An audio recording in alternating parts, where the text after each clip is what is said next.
masters, masters, masters of change.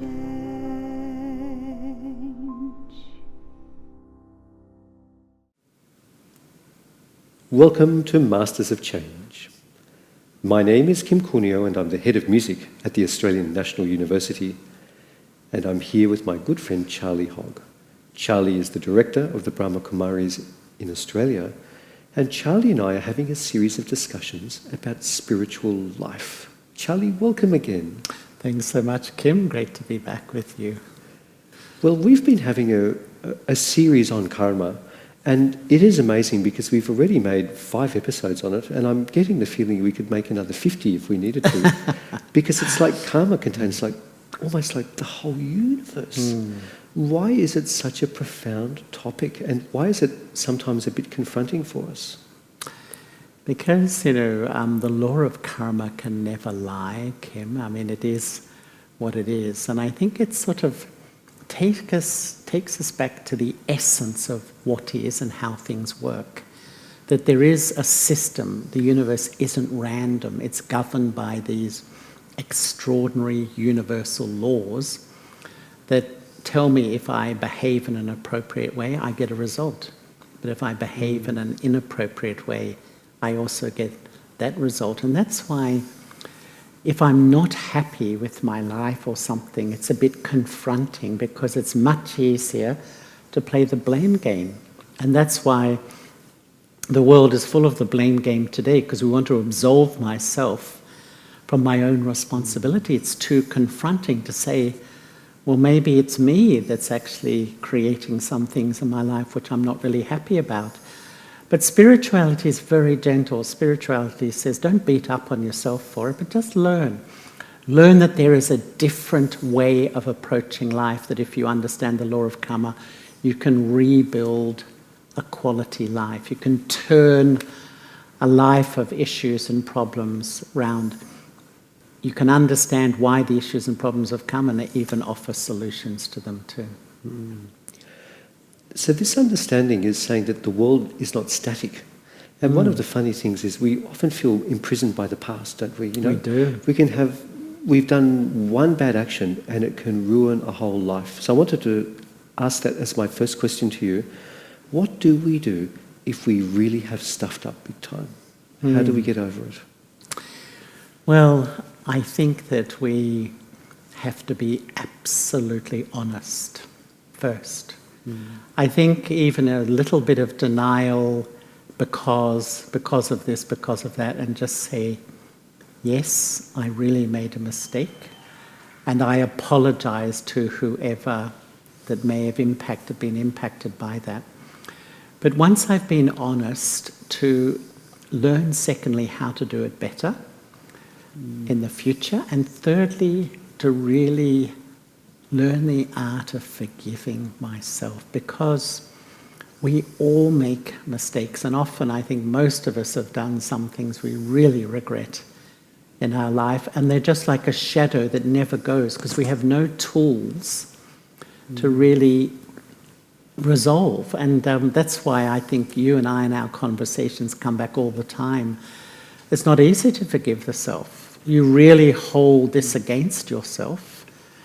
But when you really develop a relationship with God, and you start to have a much bigger perspective that I'm here to learn, and I did this when I was more ignorant about myself, so I'm now going to let it go and move forward. And it's such an important step to take, Kim, isn't it? Just to release myself from the pain of the past and stop this chronic self-punishment, which I feel is why people punish each other, because they're punishing themselves, and that's all they know how to do. Charlie, when you were speaking that, I actually had a profound memory that so many of us, when things go wrong, we beat up on ourselves, and then we often blame God.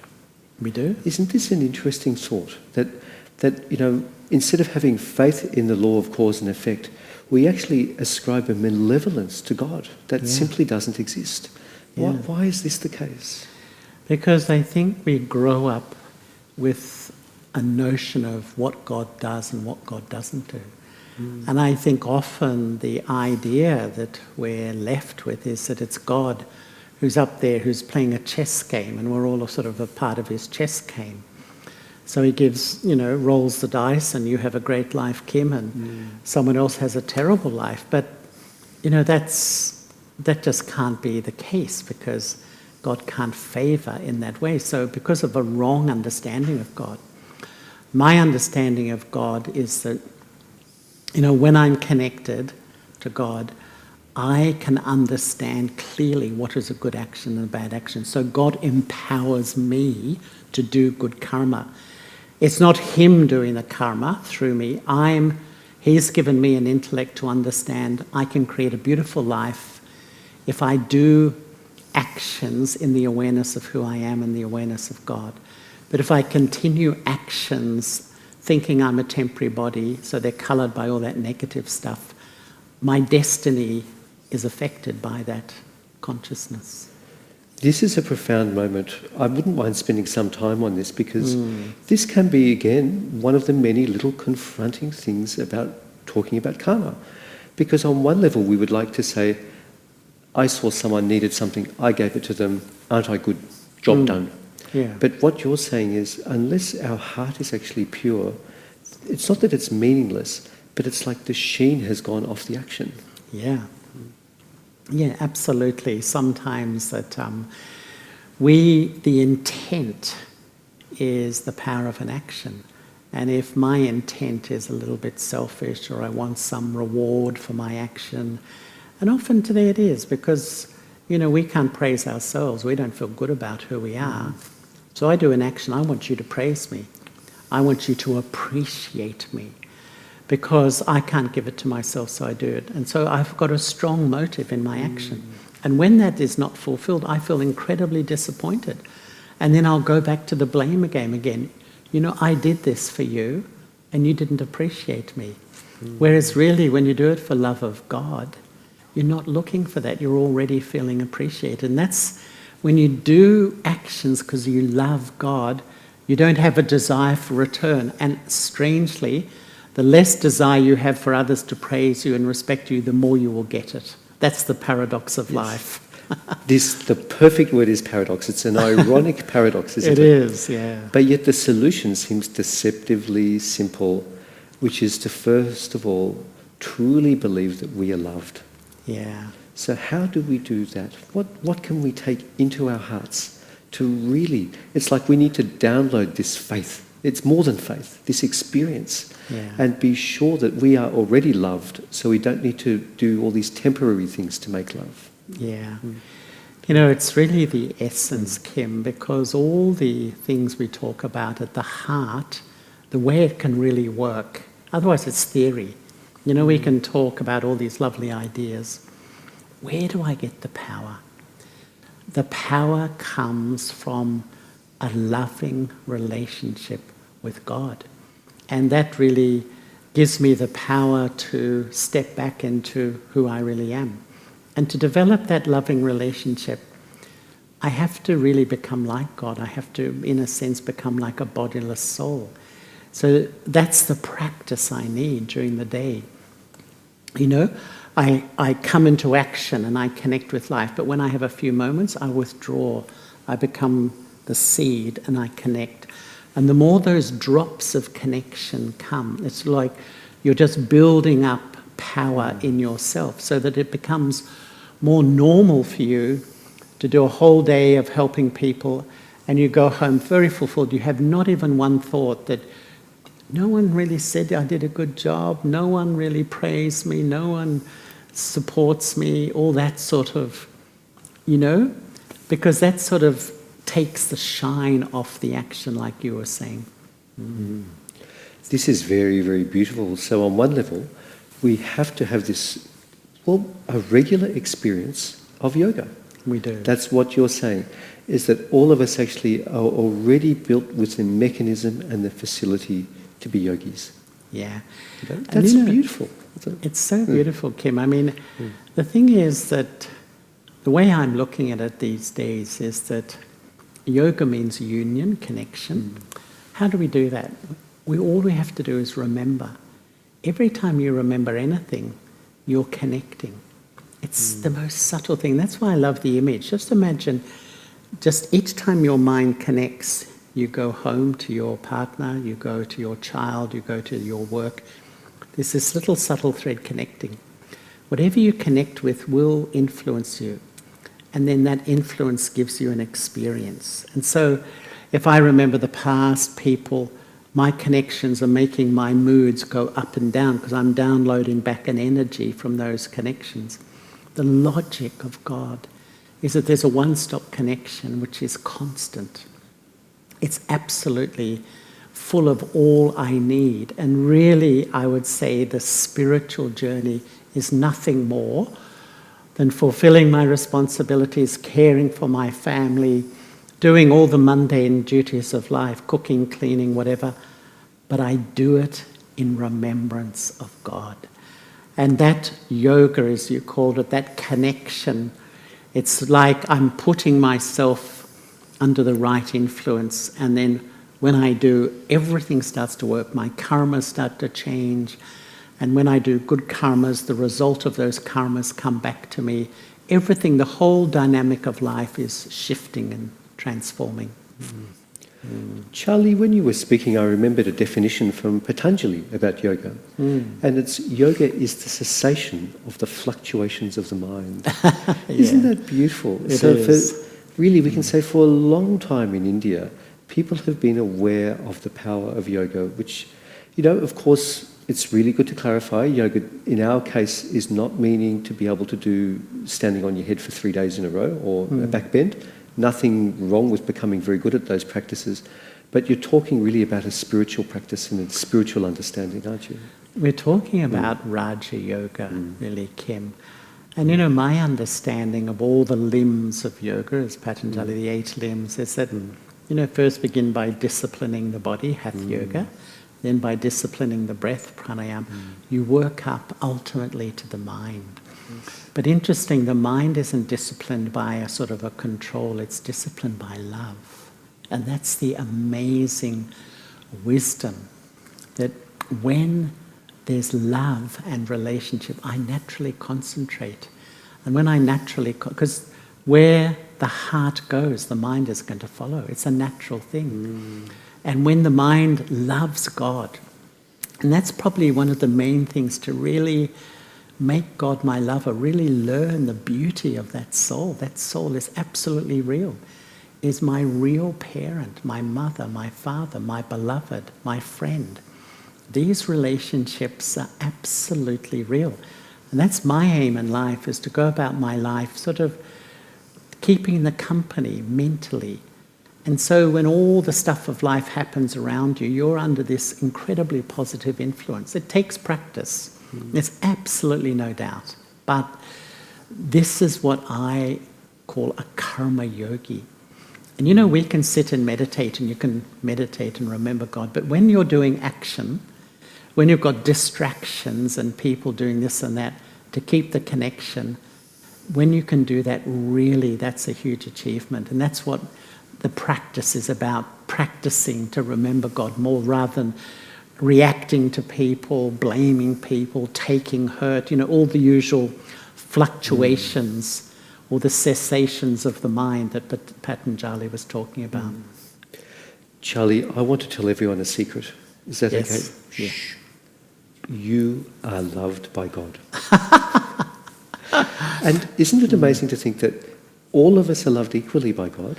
Yes. And no matter what we have done in this life, in past lives, despite everything we have ever done, we are the beloved of God. I mean, this is so moving to me. It's like we cannot actually break that trust of God, no matter what we do. But more to the point, once we take stock of that, how can we fail to start to be better? Exactly right, Kim. Because the side effect of loving God is starting to love myself more, isn't it? And the more I love myself more, the closer I feel worthy to be loved by God. So it's a sort of I just improve. And I think one of the biggest issues for many of us who begin meditating and we really want to come close to God. But sometimes in that most intimate time, when I, the soul, am sitting with my parent, I don't feel so worthy. You know, that feeling that I'm not really pure enough, I'm not good enough. This is one of the deepest wisdoms to really realize that actually this love is going to heal me of that feeling of unworthiness. I need to learn how to accept it. I am loved. You said, the love is coming. It's up to me whether I can feel worthy enough to accept it. That's such a deep thing, actually. And sometimes the love is coming, but I can't feel it because deep down I don't feel pure enough, good enough, or worthy enough to be loved by such a perfect being. Yes. And sadly, we know this, but we make the mistake time and time again. We look around and that person, they're sitting with a really straight back. And they've got a really good look on their face when they meditate, so they must have a closer union than I do. Or this person has done so many good deeds in their life, like I admire what they do. They must have a closer relationship with God. Or I made that big mistake last week and it's still in my mind. I can't forgive myself. Exactly. You know, and for some of us, we come to terms with the fact we make that mistake time and time again, you know. And I was thinking, you know, about 10 minutes ago, what about all the dear brothers and sisters who take on an addiction to something like alcohol, you know, and often through suffering, that it can make everything harder because usually just as we're starting to become clear, we go back under the influence of this drug or alcohol. But yet, despite all of that, we are beloved by God. Yeah. So I wanted to ask you, because you give very good pep talks, could you give a special pep talk to those of us who are dealing with some sort of addiction or deep suffering? I think that, unfortunately, Kim, you know, the majority of the human race are under that, aren't they? That there's some sort of addiction or suffering. And you know, there's many temporary things that really, really do help.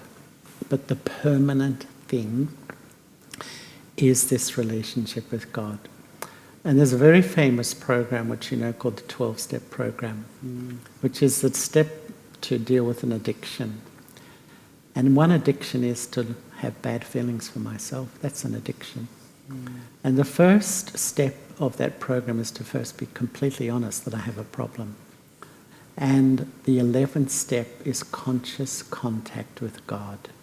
And I think that it's a bit like we were saying that, yes, I'm suffering, yes, I'm addicted to these patterns of behavior, but God is real, God's love is real, and I need to put myself in a position to realize it's this that's really going to heal me. So let me let go my present vision on myself, that I'm not worthy to be loved by such a being, and step in to the love of God. God does love me. God doesn't have that vision on me. It's me having the vision on myself. And this is why it's such a deep thing to step into God's vision. And for this, if I have the courage to do that, and I've met people who've had incredible addictions and extraordinary suffering who just glow because they've actually healed because of stepping out of the addiction to being unworthy, not good enough, inferior, and they've stepped into God's vision, which is to see myself as the soul and really that I am loved, like you say. It's really worth, I feel, Kim, for those out there, try and experiment. Wake up early in the morning, maybe when the household is still really quiet, just sit so quietly and just become a soul and sit in front of the light of God and allow yourself to be completely loved. Just like a little child, just feel that love. And if there's any resistance, then just look at it and try to remove that resistance so that that love can go to the core of your being. It's the healing power that can change any addiction or any suffering. I honestly, not just believe it, I've seen it myself. Charlie, that's a very profound answer. And it can be, we don't want to say, if you have a problem, please go and get help too. See professionals. But what we're saying is this deep, deep understanding can be so profoundly supportive as you're treating yourself if you have an addiction. And remembering we've been talking about karma, and this is part of a series on karma.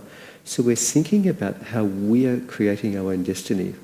So with the thought of this very beautiful discussion we've had today, I'm setting you a task, Charlie. Could you take us on a meditation where we grow this love of God and then we allow the seed to sprout into our karmic actions?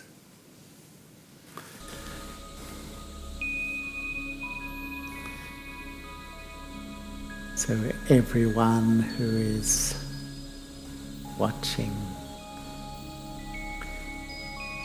let us keep our full attention for the next few minutes as we go through the process of connecting with God, experiencing God's love, and allowing that love to work through my life.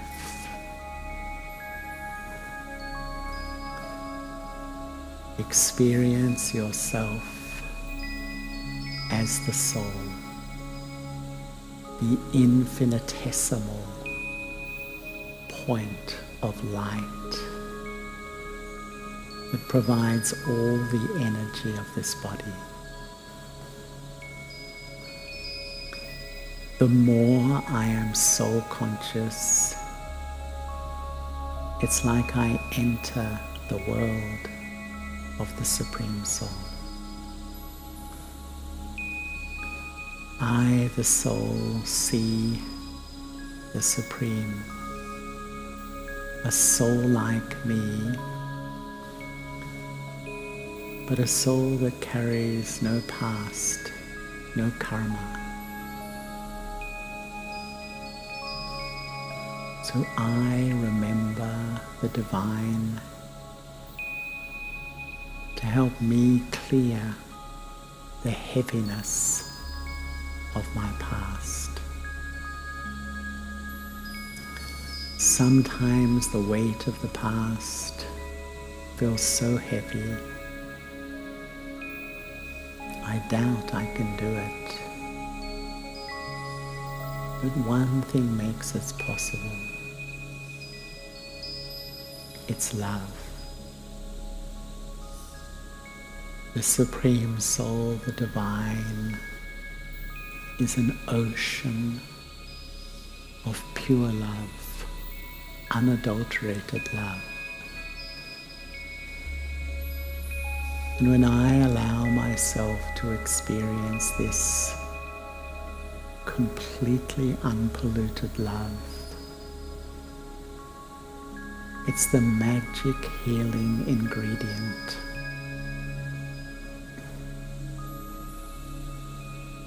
It gives me inner strength to face myself.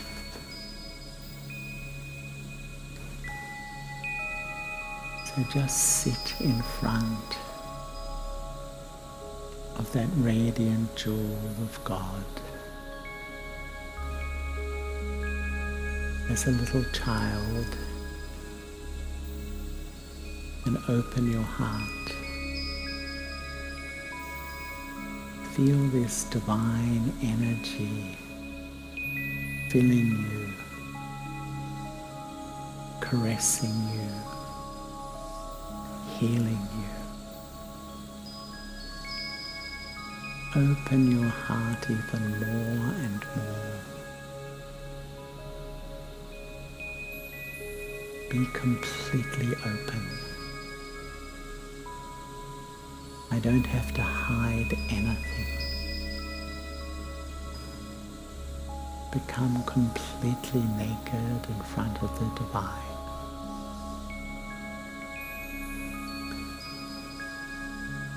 And feel the power of this love freeing you from guilt, from shame, from lack of self-respect,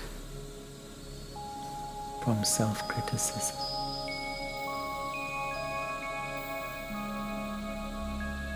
If each time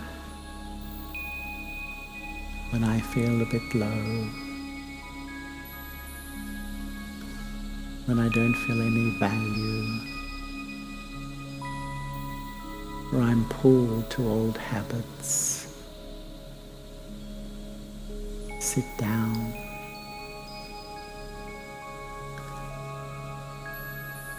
and open my heart and absorb this divine love into the core of my being. The more I practice, the more powerful I feel.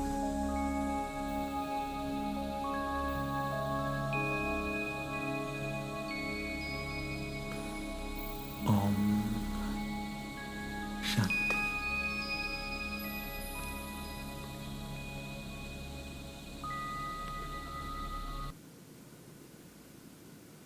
Dear friends, we hope you've rested, recovered, been truly yourself with these words from Charlie. From all of us here in Australia and from Shivani and everyone who's working on these episodes, we want you to know that you are loved. Everything you have done is valid and God loves you. So with that thought, take that love, let it bloom in your heart and allow it to transform your actions. Little by little, tora tora, we can make a difference in our lives and in this world. Charlie, it was a beautiful, profound teaching today. I want to thank you for all you are and all you've been in this world and for these teachings. And I want to thank you, Kim, for your wonderful vibrations and wonderful input into this lovely conversations, which I'm really enjoying immensely. Thank you. Goodbye, friends. See you next time.